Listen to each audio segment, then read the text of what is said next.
மக்கள் அனைவருக்கும் வணக்கம். வீடியோக்குள்ளே போகிறதுக்கு முன்னாடி அரசியல் தொடர்பான நிகழ்வுகளை உடனுக்குடன் தெரிஞ்சுக்க நம்ம சேனலை சப்ஸ்கிரைப் பண்ணிக்கோங்க. வாங்க வீடியோக்குள்ளே போகலாம். அதாவது எடப்பாடிக்கு ஆப்பு வைத்த நமது தாவக தலைவர் விஜய் அதாவது அதிர்ச்சியான தகவல் தான் வெளியாகிருக்கு. அதாவது ஏன் எடப்பாடிக்கு ஆப்பு வைக்க வேண்டும் நமது தாவக தலைவர் விஜய்? இது நீங்கள் எல்லாரும் யோசிக்கக்கூடிய கேள்வி. இந்த கேள்விக்கான முழு பதில் நான் சொல்கிறேன். வீடியோ கொஞ்சம் ஸ்கிப் பண்ணாமல் பாருங்கள். அதாவது வந்து பார்த்திங்கன்னா அதிமுக தாவக கட்சி ஆரம்பத்தில் இருந்துலே வந்து பார்த்திங்கன்னா கூட்டணியில் வாருங்கள் அப்படின்னு சொல்லிட்டு கேட்டுட்டு இருக்கிறது உங்கள் அனைவருக்குமே தெரியும். பிள்ளையார் சொல்லி போட்டாச்சு அப்படின்னு சொல்கிறாரு மீட்டிங்கில். அது மட்டும் இல்லை, இனிமேல் நாங்கள் தான் அப்படின்னு சொல்லியாச்சு. இருந்தாலும் கூட தாவேக்கா இன்னும் எந்த ஒரு அதுக்கு ஒரு பதிலும் சொல்லி நாங்கள் உங்களுக்கு கூட கூட்டணி வரமாட்டோம் என்று தனித்து கூறுகிறார்கள். அதாவது அதிகாரப்பூர்வமான தகவல்கள் இன்னும் வராத காரணத்தால் வந்து பார்த்திங்கன்னா நம்ம தாவேக்கா தலைவர் விஜயிடம் இருந்தும் வரும் பதில் நாமளே கூறிவிட்டோம். அதாவது அவருக்கு எத்தனை மாதங்களாக அவர்கள் கேட்டுக்கொண்டிருக்கிறார்கள், எத்தனை கட்சிகளோ கேட்டு விட்டுச்சு. இப்போதும் அவர்கள் வந்து கூட்டணி சேர மாட்டார்கள் என்றால் அவர்களுக்கு விருப்பம் இல்லை என்றதானே அர்த்தம். ஆல்ரெடி நிறைய பிரச்சாரம் கூட்டத்திலும் சரி, அவர் பொதுக்குழு கூட்டத்திலும் சரி, நமது அதிமுக பொதுச் செயலாளர் இபிஎஸ் வந்து பார்த்திங்கன்னா சொல்லியிருப்பார் இதுக்கான மீட்டிங்கை.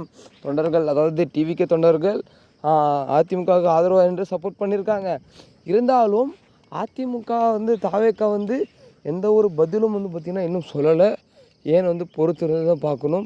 ஏன்னா இன்னும் குறுகிய காலகட்டம் தான் இருக்கிறது.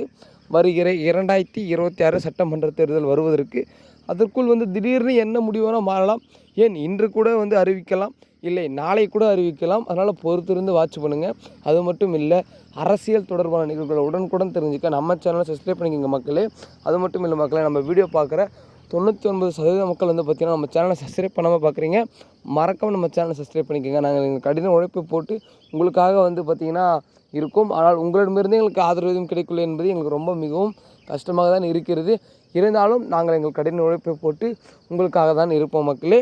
அது மட்டும் இல்லை, வருகிற 2026 சட்டமன்ற தேர்தலில் நமது அதிமுகவிலிருந்து முக்கிய புள்ளிகள் நீக்கமானதையும் நான் சொல்லியிருப்பேன். அதில் வந்து பார்த்திங்கன்னா ஜெயக்குமார் அப்படின்றத வேர்டையும் யூஸ் பண்ணியிருப்பேன். அதாவது ஜெயக்குமார் அவர்களையும் நீக்கம் செய்வதற்கான முறைகள் தான் போய் கொண்டிருக்கிறது. ஏனென்றால் அவர் மீதும் வந்து பார்த்திங்கன்னா அதிமுகவுக்கு டவுட் வருது. அதனால் எங்கே எப்போ எப்படி வேணால் நடக்கலாம். இது அனைத்து செய்திகளும் தெரிஞ்சிக்க மறக்காமல் நம்ம சேனலை சப்ஸ்கிரைப் பண்ணிக்கோங்க மக்களே. இத்துடன் நான் உங்களிடம் விடைபெறுகிறேன்.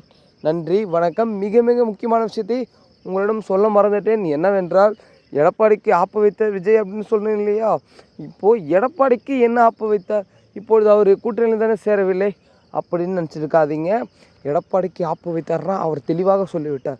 அதாவது தாவேக தலைவர் விஜய் அவர்கள் பொதுக்குழு கூட்டத்தில் தெளிவாக சொல்லியிருப்பார். எந்த கட்சியும் மென்ஷன் பண்ணாமல் வெறும் ஒரே கட்சியை தான் மென்ஷன் பண்ணியிருக்கிறார். அதாவது வெறும் 2 பேருக்கு தான் போட்டி. ஒன்று திமுக, இன்னொன்று தாவேகா. இந்த இரு கட்சியை தவிர வேறு எந்த கட்சிகளுக்கும் போட்டி கிடையாது. வருகிற 2026 சட்டமன்ற தேர்தலில் இந்த இரு கட்சிகள் தான் இருக்கும்.